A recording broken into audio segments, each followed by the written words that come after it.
Focus दूरी तथा वक्रता त्रिज्या में संबंध बताया गया था। देखिए बताया गया फोकस दूरी तथा वक्रता त्रिज्या में संबंध r बराबर 2f या f बराबर r/2, ये आपको संबंध बताया गया था। ठीक, ऐसे को आगे बढ़ाते ही हम आपको बता रहे हैं u v f में संबंध, u v f में संबंध, u v f में संबंध, यूवीएफ में संबंध है ना, कि यूवीएफ में क्या संबंध होता है।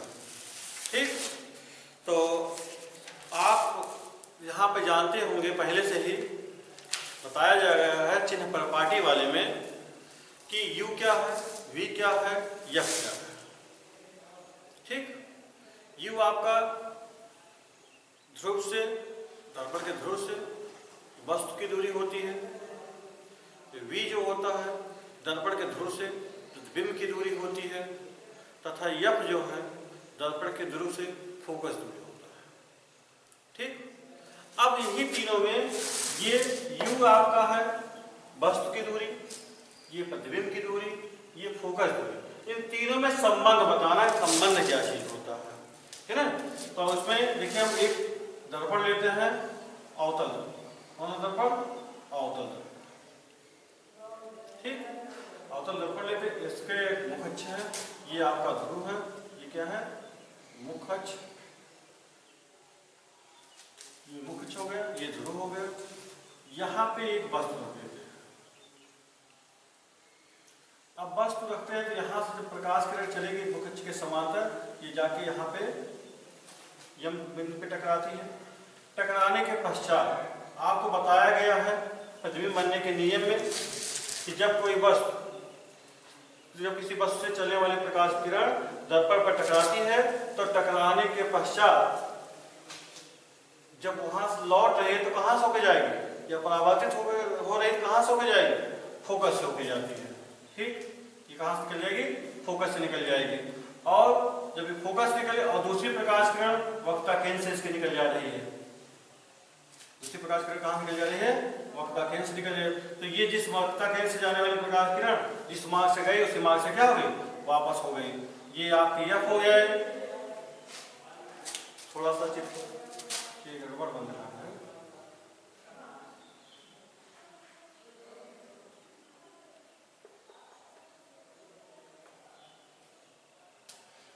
ये टकरा ये यहाँ। ठीक, ये आपका हो गया f, ये आपका हो गया c। और जहां पे ये दोनों काट रहे हैं, ये ए बी अगर वस्तु है तो जहां पे काट रहे हैं ये आपका बी डैश बन गया, यहां से इस पे लंब डाल देते हैं, ये आपका हो गया ए डैश, ये हो गया आपका ए डैश। तो आप ये बी ए डैश बी डैश आपका क्या बन गया, वस्तु ए बी का प्रतिबिंब बन गया, वस्तु ए बी क्या बन गया, प्रतिबिंब बन गया। ठीक, तो इसमें भाषा क्या लिखेंगे, भाषा लिखने के लिए आप लिखेंगे क्या चीज, उत्तल दर्पण, एक उत्तल दर्पण लिया, इस पर मुख अक्ष आपका है, मुख अक्ष पे एक बिंदु, ये ध्रुव है दर्पण का, मुख अक्ष पर इस पे बिंदु P है जो दर्पण का ध्रुव है। यहाँ से एक मुख अक्ष पर एक वस्तु ले लिया, मुख अक्ष पर एक वस्तु है जिसके वस्तु के बिंदु B से मुख अक्ष के समांतर प्रकाश किरण चल रही है। जब मुख अक्ष के समांतर प्रकाश किरण चल रही है वो दर्पण जाएगी यम बिंदु पे काटी और परावर्तन के पश्चात वो फोकस होते हुए निकल जा रही है। दूसरी प्रकाश किरण वक्ता केंद्र से होकर गई, जब वक्ता केंद्र से होकर जो पुनः वापस लौट जाती है, दोनों किरणें एक दूसरे को बी डैश पे काटती हैं, बी डैश से मुख अक्ष पर लंब डाल देते हैं जो ए डैश पे काटता है, तो यही ए डैश बी डैश वस्तु ए बी का क्या होगा, प्रतिबिंब बन जाएगा। ठीक, यहाँ से इस पे लंब डाल देते हैं, यम बिंदु से इस पे लंब डालते हैं, इस पे मुख अक्ष पर ये एन बिंदु होगा। तो अब जब एन बिंदु हो जाएगा तब आप इसमें देखेंगे त्रिभुज, इसमें त्रिभुज कौन सा त्रिभुज, त्रिभुज ए बी सी तथा त्रिभुज A dash B dash C, A dash B dash C, A B C, A dash B dash C, दोनों कैसे हैं? समरूप। कैसे हैं? समरूप। या इसको पहले भी ऐसे कह सकते हैं, यहां ना लिख के समरूप, यहां लिख सकते हैं समरूप त्रिभुज ए बी सी तथा ए डैश बी डैश सी में। ठीक। अब जब समरूप त्रिभुज है, समरूप त्रिभुज में आपको बताया गया है समरूप क्यों हो रहा है, क्योंकि आपको देखा जा रहा है ये कोण दोनों बराबर है, ये कोण बराबर है। त्रिभुज कैसा हो रहा है? समरूप हो रहा है। समरूप हो रहा है तो आपको लिख देंगे A B upon A dash B dash equal to A C upon A dash C. ये भुजा बटे ये भुजा, ये भुजा बटे ये भुजा, ठीक है ना। A B upon A dash B dash equal to A C upon A dash C. ये बन जाएगा समीकरण नंबर 1। समरूप त्रिभुज, समरूप त्रिभुज यम एन एफ तथा ए डैश बी डैश एफ में, यम एन एफ तथा ए डैश बी डैश एफ में। अब इसमें भी समरूपता के नियम से तो आपको जाएगा M N upon A dash B dash equal to F N upon A dash F. अब इसमें देखिए ये बी एम समांतर एपी, बीएम समांतर एपी है, इसलिए समांतर, इसलिए AB बराबर यमएन। जब ये दोनों समांतर रेखाएं हैं तो इनके बीच की दूरी हर जगह बराबर होती है। आप पहले भी पढ़ चुके हैं, समांतर रेखाओं के बीच की दूरी हर जगह बराबर होती है, इसलिए AB बराबर कितने हो जाएगा? यमएन के हो जाएगा। ठीक, ये बात हो गई। इसमें और कर सकते हैं, यदि दर्पण का द्वारक छोटा है तो बिंदु यन P पर होगा। यदि दर्पण का द्वारक छोटा हो जाए तो बिंदु N जो है वो कहां पे हो जाएगा? P पे एकदम हो जाएगा। ठीक, जब P पे हो जाएगा तो इसलिए NF या FN बराबर PF, इसलिए NF बराबर क्या हो जाएगा? PF के हो जाएगा। ठीक, अब इसमें मान रख देते तो आपको हो जाएगा AB upon A dash B dash equal to, यानी आपके स्थान क्या रख सकते हैं? PF upon A dash F. ये बन गया समीकरण नंबर 2। ये बन गया समीकरण नंबर कितना? 2 बन गया। यही से हमने रख दिया, यमएन के स्थान पे AB था, यमएन के स्थान पे AB रख दिया, और एनएफ के स्थान पे PF था तो एनएफ के स्थान पे PF रख दिया गया। ठीक, समीकरण 1 तथा 2 से तुलना करने पर, जब समीकरण 1 और 2 से तुलना कर रहे हैं तो देख रहे हैं समीकरण 1 में भी AB upon A dash B है, इसमें भी AB upon A dash B है, तो एक पक्ष तो बराबर हो रहा है, इसलिए दूसरा पक्ष भी क्या होगा? बराबर होगा। तो आपको हो जाएगा AC upon A dash C equal to PF upon A dash F. AC upon A dash C equal to हो जाएगा PF upon A dash F हो जाएगा। ठीक, तो अब AC, अब देखिए दूरी के बारे में देखते हैं। अब AC हमारी इतनी दूरी है जो कि हमको मालूम नहीं है, तो हम दूरी पहले दिखा लेते, कहां से कहां तक है। यहां से यहां तक की दूरी देखिए आपकी क्या है? ध्रुव से वस्तु की दूरी ये U है, ये प्रतिबिंब है, ध्रुव से प्रतिबिंब की दूरी आपकी ये V है, ध्रुव से ये फोकस दूरी यहां से यहां तक की ये F है, और यहां से यहां तक ये वक्ता दूरी ये आपकी आर है। ठीक, तो अब इन्हीं के पद में हमको बनाना है, इसके पद में बनाना है यू वी एफ के रूप में।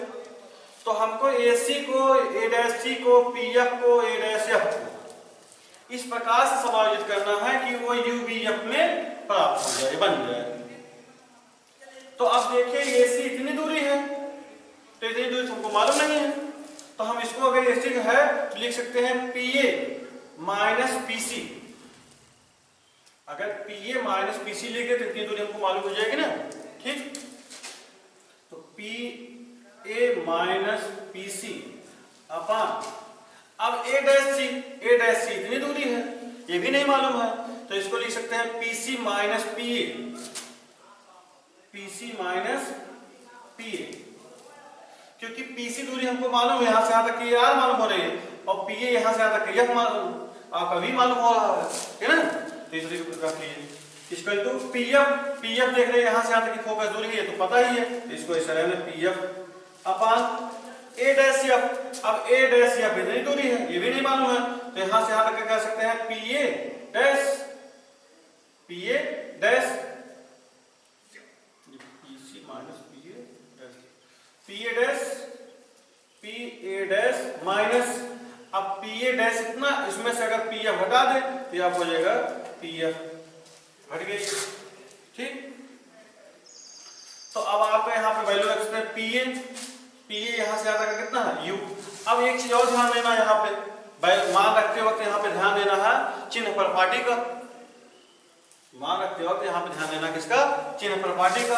आपको चिन्ह प्रपाटी में बताया गया था कि इसके इधर जितना भी होंगे मान मतलब कैसे होंगे, ऋणात्मक होंगे, इसके इधर जितने भी होंगे यानी दाहिने तरफ जितने होंगे, इस पी ध्रुव से पी से दाहिने तरफ जितने होंगे वो क्या होंगे, धनात्मक होंगे, और ध्रुव पी से जितने बाएं तरफ होंगे वो क्या होंगे, ऋणात्मक होंगे। तो यहाँ सब देखा जाए सब इधर ही है, तो ये सब कैसे है, ऋणात्मक है, इसलिए पी ए आपका हो जाएगा यू, यानी कि यहाँ पे माइनस यू, पी सी ये माइनस, यहाँ पे देखो हम चिन्ह लगा देते हैं, ये माइनस माइनस माइनस, अब गलत नहीं होगा अपना, तो ये माइनस यू, यहाँ से पी ए का वैल्यू होगा क्या माइनस यू हो गया, पी सी, पी सी यहाँ से यहाँ तक की दूरी, अब पी सी यहाँ से यहाँ तक की दूरी आर है, तो माइनस आर माइनस माइनस क्या बन जाएगा प्लस आर, बटे पी सी यहाँ से यहाँ तक की दूरी फिर है तो minus R, minus P A dash यहाँ से यहाँ तक की दूरी है, यानी कि यहाँ से की माइनस यू और वी है, तो माइनस माइनस क्या हो जाएगा प्लस हो जाएगा, ये वी हो गया, इक्वल टू पी एफ यहाँ से एफ है, तो ये आपको होगा एफ बटे पी ए डैश यहाँ से यहाँ तक का माइनस वी है, माइनस वी, और ये फिर पी एफ यहाँ से आपका यहाँ तक का एफ है, तो माइनस माइनस क्या हो जाएगा प्लस एफ हो जाएगा, ये कितना बन गया ना। अब इसमें तिरछा गुणा कर लेते हैं, इसमें क्या कर लेते हैं तिरछा गुणा कर लेते हैं, देखिए ध्यान से, अब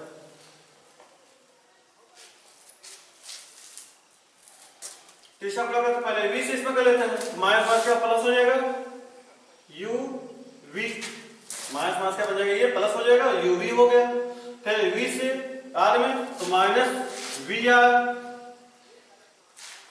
ठीक, अब एफ से माइनस यू एफ, और ये प्लस है तो प्लस आपको हो जाएगा एफ आर बराबर। अब इससे इसमें गुणा करते हैं तो ये माइनस एफ, तो माइनस एफ से इसमें गुणा करते तो माइनस एफ और प्लस माइनस आर, तो माइनस माइनस क्या बनेगा प्लस, तो ये हो गया प्लस एफ आर, और ये हो जाएगा माइनस वी एफ, ठीक। अब एफ आर ये भी प्लस में है, ये भी प्लस में है, दोनों एक दूसरे को क्या करें कैंसिल हो जाएंगे, तो यहां हो जाएगा U V minus V R minus U F equal to minus V F, तो इसको लिख सकते हैं यू वी इक्वल टू, अब जितने माइनस उधर कर लेते हैं, तो आपको हो जाएगा ये यू एफ, यहां बन जाएगा ये चला जाएगा इधर तो माइनस ये वी एफ, और ये गया इधर तो आपको हो जाएगा प्लस वी आर, तो U V equal to U F minus V F, इसके स्थान में प्लस, इसको लग सकते हैं कितना v इंटू टू एफ, क्योंकि r बराबर आपको अभी पहले बताया गया r बराबर f बराबर r बाई टू होता है, r बराबर f बराबर r बाई टू, या r बराबर f के 2f के। अभी हमने बताया था r बराबर 2f के, ये चीज, तो यही वैल्यू यहाँ r बराबर 2f रख दिया गया, ठीक ना। तो अब इसमें से घट जाएगा, तो आप हो जाएगा uv इक्वल टू uf, इसमें से घट जाएगा हो जाएगा प्लस vf। ये बन गया समीकरण नंबर 3। ये बन गया समीकरण नंबर 3। समीकरण 3 में uvf से भाग देने पर, भाग दे रहे हैं तो uv upon uvf equal to uf upon uvf plus vf upon uvf।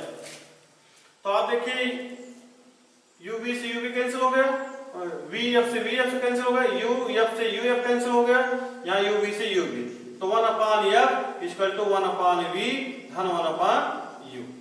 ये आपका क्या हो गया, uvf में संबंध प्राप्त हो गया। क्या प्राप्त हो गया, uvf में संबंध प्राप्त हो गया, ठीक। तो ये आपका है क्या जी, प्रकाश के परावर्तन में आपका uvf में संबंध हो गया, ठीक।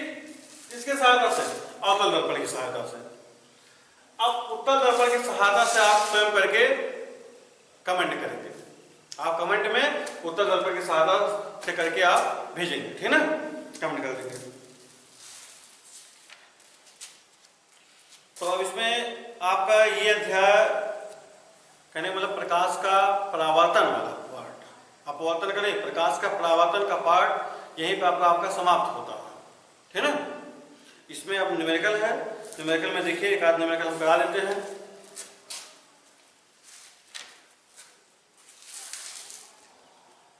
ये समझ में आ गया ना, ठीक।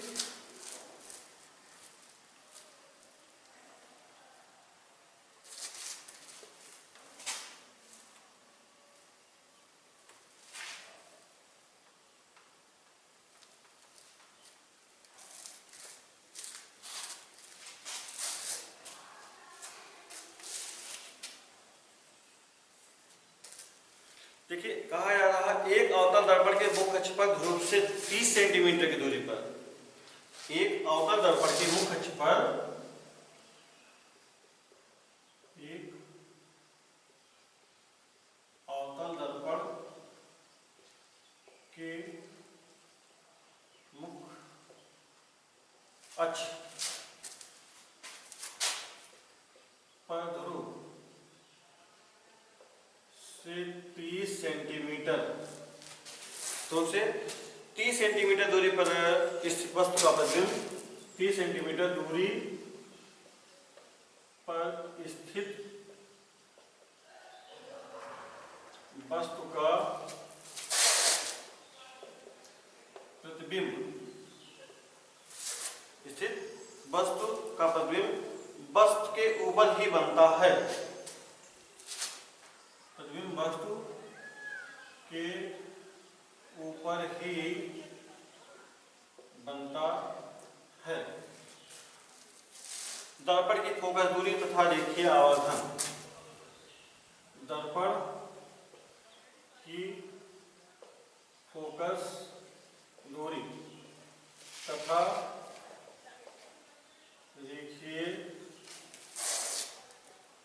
आवर्धन ज्ञात कीजिए। ये आपका क्वेश्चन, ठीक, ये आपका क्वेश्चन दिया गया है। अब इसमें दर्पण है,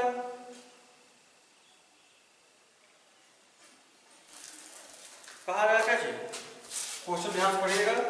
कहा जा रहा है एक अवतल दर्पण के मुख्य अक्ष पर, अवतल दर्पण है, मुख्य अक्ष है, उससे मुख्य अक्ष के ध्रुव से 30 सेंटीमीटर दूरी पर स्थित वस्तु, यानी कि 30 सेंटीमीटर, ध्रुव से 30 सेंटीमीटर की दूरी पर स्थित वस्तु। बात क्या कर रहा, 30 सेंटीमीटर की दूरी पर स्थित वस्तु, यहां तक है। तो यानी कि वस्तु बताया गया 30, ध्रुव से कितना है, वस्तु की दूरी क्या होती है, u। तो ध्रुव से वस्तु की दूरी u बराबर 30 सेंटीमीटर। अब 30 सेंटीमीटर तो हो गया, लेकिन अब दर्पण कैसा है? अवतल दर्पण है। दर्पण कैसा है? अवतल दर्पण है। तो अवतल दर्पण में आपको बताया गया है कि जो ध्रुव से दूरी होगी, जितनी भी दूरी होगी, चाहे u होगी, चाहे v होगी, चाहे f होगी, चाहे r होगी, ये सब दूरियां जो होंगी, चाहे वस्तु की दूरी होगी, चाहे प्रतिबिंब की दूरी होगी, चाहे फोकस दूरी हो जाएगी, चाहे वक्र केंद्र की दूरी हो जाएगी, सभी कैसे होंगी? निगेटिव होगी। ठीक, तो यहाँ पे u बराबर कितना हो गया? -30 सेंटीमीटर हो गया। क्या हो गया? u बराबर -30 सेंटीमीटर हो गया। उसके बाद फिर क्वेश्चन में क्या कहा? 30 सेंटीमीटर दूरी पे वस्तु का प्रतिबिंब वस्तु के ऊपर बनता है। वस्तु के ऊपर बनता है। प्रतिबिंब कहाँ बन रहा है? वस्तु के ऊपर बन रहा है। तो वस्तु के ऊपर बनने का मतलब आपका हो गया क्या चीज? देखो हम एक किरण आरेख द्वारा आपको थोड़ा समझाने की कोशिश कर रहा हूं। ये आपका अवतल दर्पण है, ये आपका मुख अक्ष है। इसके 30 सेंटीमीटर पे यहाँ कहीं वस्तु रखी गई है। यहां से यहां तक की दूरी ये 30 सेंटीमीटर दिखा रहा है। ठीक, यहां से जब प्रकाश किरण चली तो कहां से जाएगी? फोकस होकर निकल जाएगी। दूसरी प्रकाश किरण इसके फोकस होकर जा रही है तो कहां से होकर चली जाएगी? मुख अक्ष के समांतर निकल जाएगी, जिससे यहाँ पे ये थोड़ा कम सही बन पाया लग रहा है।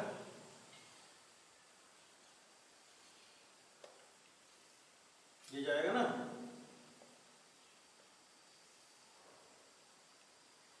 ये आपका यहां पे ऐसा बनने कह रहा बात, ये बात ऐसी बात हो रही है।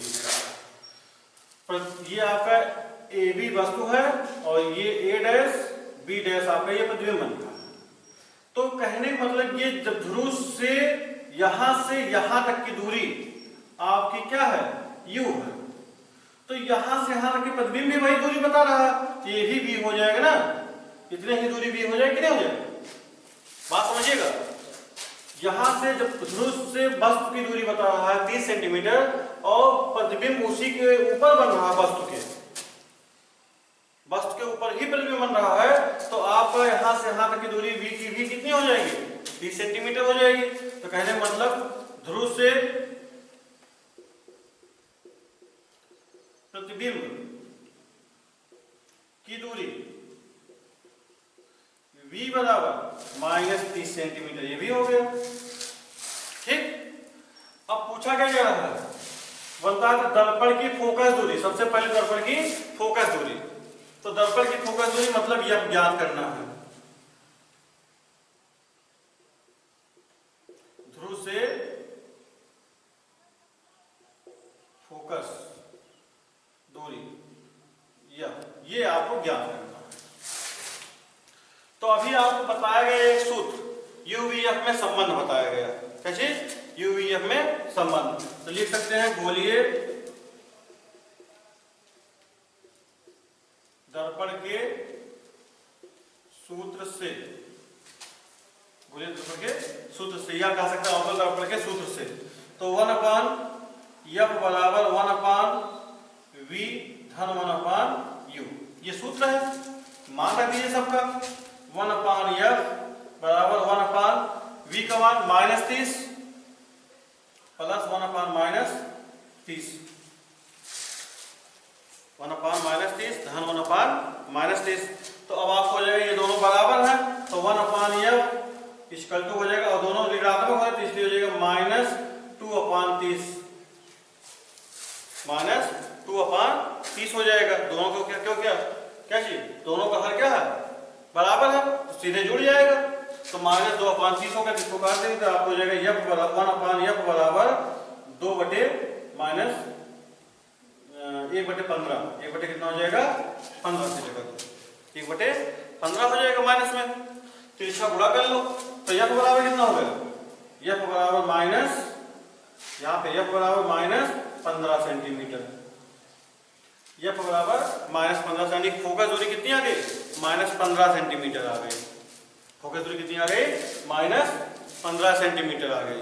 और ये माइनस से क्या बता रहा है कि प्रतिबिंब किधर है? जिधर वस्तु रखा गया है उधर ही प्रतिबिंब बन रहा हो, उसकी फोकस दूरी भी उधर उतनी है, उधर ही फोकस दूरी भी है। तो यह बराबर आपको -15 सेंटीमीटर आ गया। ठीक, समझ में आया ना?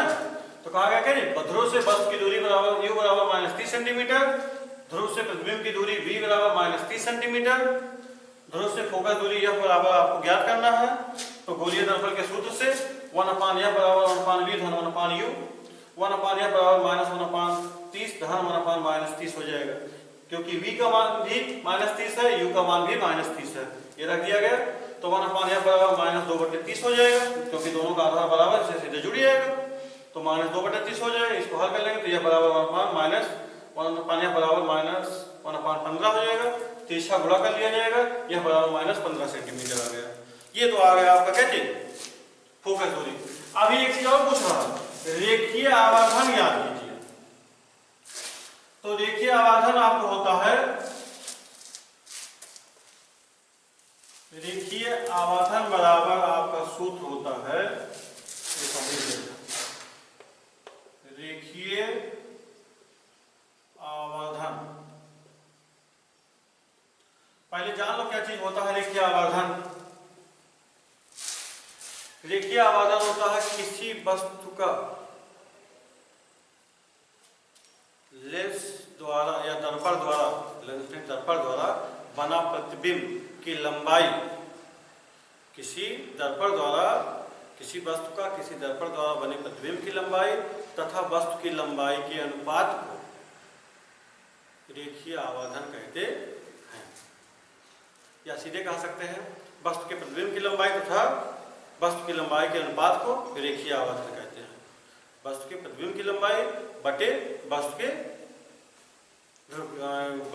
वस्तु की लंबाई के अनुपात को रेखीय आवर्धन कहते हैं। या ये भी कह सकते हैं क्या चीज, वस्तु किसी वस्तु की ध्रुव से दूरी,